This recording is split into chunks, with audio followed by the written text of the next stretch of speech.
Hey everybody. So I'm going to humiliate myself. I know I said that I'm not going to do any more of these videos, but you know what? Skaters say crap. We don't mean it. Thanks for coming back. I'm never going to do that trick again. But anyways, I had Jeff Greenwood, from the owner of Concrete Disciples and founder of OG Jam and many other things in the backyard today, and I'm honored to have him. I'm honored to be here. Thank you. Yeah, so we're just going to talk a little unedited skate here. Yeah. So, how you doing, Jeff? I'm doing very good. Thanks for coming. Got nice and warmed up in the pool. Yeah, it's right on. A little out of breath, but other than that, doing great. I wish you would have got your front side rock, but I will. next time. I'll get it. Yeah, or maybe you'll get it when we're done with this, and Yeah. I'll throw it up. Who knows? Yeah, so what have you been up to lately? Well, I've been maintaining Concrete Disciples daily. There's just so much information on my website, and these are the tabloids. These most likely a lot of you have seen them around at the free skate shops and events and stuff like that. So Really cool stuff. putting up those with a lot of great photographers and writers and just people that are doing it for the love, for fun. Nobody's gotten paid anything for it, unfortunately. If you keep the ads coming in, maybe that'll change. I volunteer at the Skateboarding Hall of Fame, and I do a lot of work on the website and procuring different things and helping Todd do a lot of different things. As far as the OG Jam series goes, I've co-founded that with Heidi Lemon, and we only did 2 events last year, one in SoCal at McVicker and one in NorCal at Newark. Oh no, we didn't do it last year at You did the McVicker. yard too, right? No, we did it at Pedlo the Okay. last one in October. So it was 2 years ago that we did McVicker. Was the last Okay. one. We used to do them at the yard every year. Okay. That was like a highlight. Going out to the yard, Jeremiah's house. Jeremiah, you Amazing. rule. Yeah, thanks Jeremiah. Wish you were here today. Yeah. Skating with me. Yes, that's, I mean, as long as, I've been skating, what? Almost 40 years. As long as I remember, I've been looking, Concrete Disciples been around. Yeah. And so yeah, Yeah, thanks for hanging on all these years. You're welcome. It's like it's built into my DNA now. Like I spend time doing it, even if I don't want to. Like I'll still. Yesterday I was updating German skate parks like for an hour, just tons and tons of mapping and photos and Yeah, putting videos in. And so the skate park map around the globe on my website is pretty epic. nice. You can just type in a zip code or a postal code in Europe or India or wherever, and it'll map the parks that are around you. Just a couple Wow. little clicks. That's sick. But it takes a lot of maintenance work on that. So that's where you guys come in if you're watching. You can always help me out and drop pictures of an Yeah. updated skate park or whatever. I'm down in this area this weekend at my father's house, and there's a few new skate parks I'm going to go hit. So I haven't been to the new Paris one, the new Fallbrook one, or the San Juan Capistrano one. So you'll see my Instagram Cool. having some new pics up there, and the website will have them shortly after that too. Looking forward to that. So it's good to get out of the house.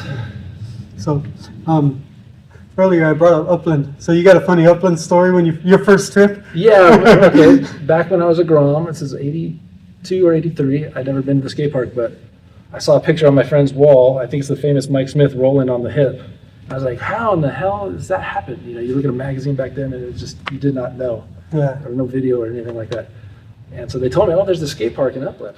Well, my dad's going to take us out there. So I got in with them and they dragged me out there my first time. And I remember it was like Easter break and we were still in middle school, 13, maybe high school. And we got out there all bright and early and it's locked down closed. Like they didn't open early for spring break or anything. Yeah. And we didn't know, we just thought it was closed for the day. So we jumped the fences. Our one parent said, okay, I'll leave you guys here. we said, oh, it's open. Uh-huh. But we had to jump the fences and we're hanging out in the pools our first day illegally. And there's some other people in there too, bikers and whatnot. But they'd done it before. So you're skating around in the pools and then all of a sudden there's nobody to be seen. Everyone, you look down, everyone's in the pool, like, get down, because the cop had just rolled by. Oh, okay. So Wow. we're like, oh shit. So we ended up skating for a few hours, obviously wore ourselves out, and then we climbed back out and like we're sitting on the curb and we noticed the fence opened behind us, like the park had opened. And then so we're waiting for a ride home from one of our parents. The cops roll up on us sitting out front. no. They took our names down. They're like, we're going to go tell them that you guys were in there skating. We're like, we were, we're trying to get out of it. So we thought we could never come back to the pipeline after our first day, which was unofficial. Yeah, and I heard that the owner of that is really Stan sorry. did not like people barging his park. it was a constant battle with him over the years Dude. because people were sneaking in behind that full pipe, especially. Everyone jumped the fence there, and he'd come out and check everyone's little ticket, yellow tickets they used to have, and like if you didn't have it, you're gone, you're bounced out. He was firm about it, so everyone would always get bummed on him. But man, that poor guy, they probably would have had a little easier time if everyone was paying some money. Yeah. But Jeannie Hoffman was a treasure for skateboarding, and when she was helping Sony with Castle, I got to work with her a couple of years. I was a judge. Okay. That was the 80s. So I was at the Pipeline quite a bit. Learned how to skate a park there. Like we had just ramps where I grew up, backyard ramps, and Schroeder's. You said you used to ride Schroeder's and hills. And Schroeder's was my first vert ramp, and that was in my hometown, Monrovia, and that's right next door to Arcadia, where Grosso's from and Eric Nash are from. And I got to come up the ranks underneath those guys' shadows, which were legendary and still to this day. Sadly, we lost Grosso, but it was a fun time growing up and seeing what skateboarding was doing, and it was changing on us by the time we started getting good. On the vertical level, it was like Lance is like, I got to go out and film these street guys. You guys want to come? We're gonna go try and do some handrails and stuff. We're like, what are you talking about? We've got Lance Mountain's vert ramp right here. Oh, right. He's like, yeah, it's street. It's all about street skating now. We're like, no, it ain't. But we got proven wrong. I mean, we lost all the ramps. Yeah, that's pretty over cool. a short period of time in Southern California. Like, they all disappeared within like a year. Yeah, that's pretty cool. You got to hit all those legendary ramps. Yeah, they were great. Ramses and I got to go to Soy's ramp a couple times. So much good stuff there. Except Gators, the weak Gator committed the murder. He skated the ramp with us, and he was just freaking out. Like it was bottled up inside of him or something. And like 2 days later, the word went out. They arrested him for murder. We're just like, oh my god. Yeah. Man. Can you believe that? It was just. Yeah, that was a shock. That was shocking, hardcore. That was one of the really first big shocks I remember in the skateboard world. That and of course Phillips dying and that was a shocker too. Weird things like that. Not weird, I guess it's life. But I remember the day. It was like he did it on Christmas, so I think it was the next day we got back to work, and I read it in the sports page of the Seattle Times.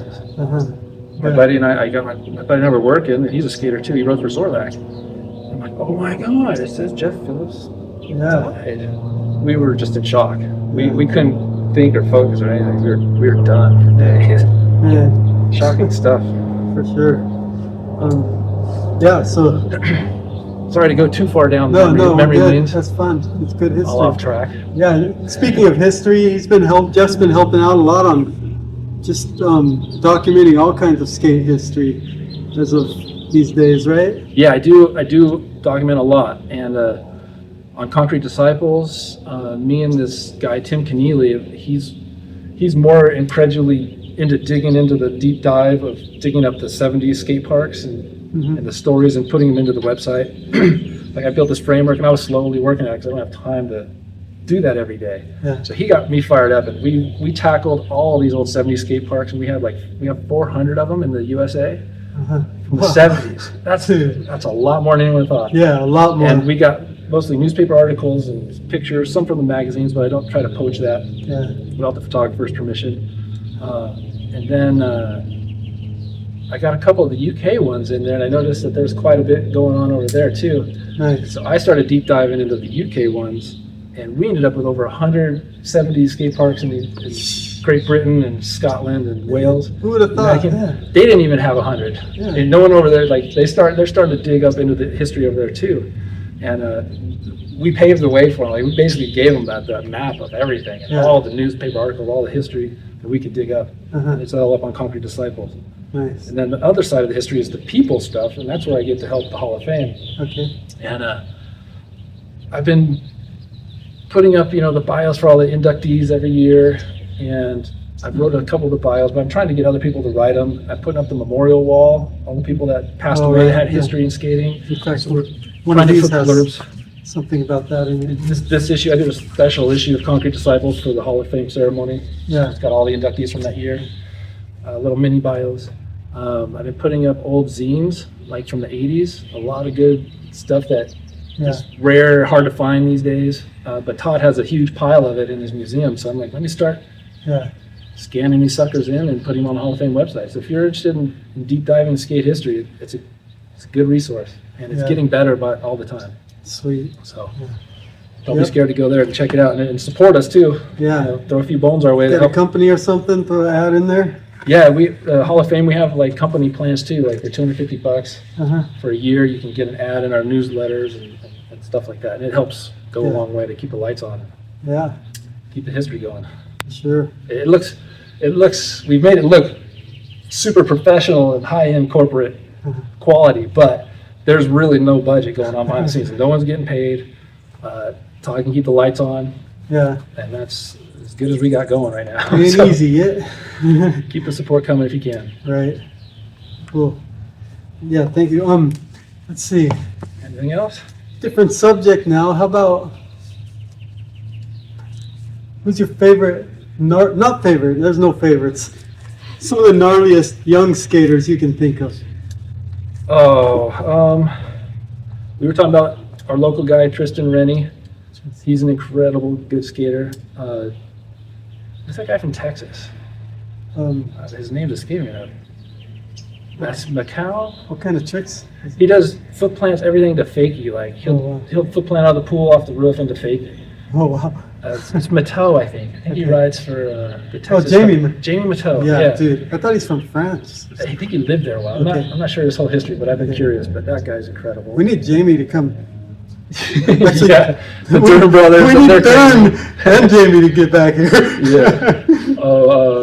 There's so many of them online. Like that little girl, Anna Shea. Oh, dude, she's out doing phenomenal. crazy stuff, and these little young kids. They're like, in our day, we had the 720 video game. Yeah. Some are so small, and they wear the pads, and they skate like that because they're just spinny with these little pads and squats, and they're doing the incredible tricks that we used to just think we're only going to be in a video amazing, game. Dude. It's like, man, isn't it? It's wild. But now it's daily. We're seeing our dreams broken daily.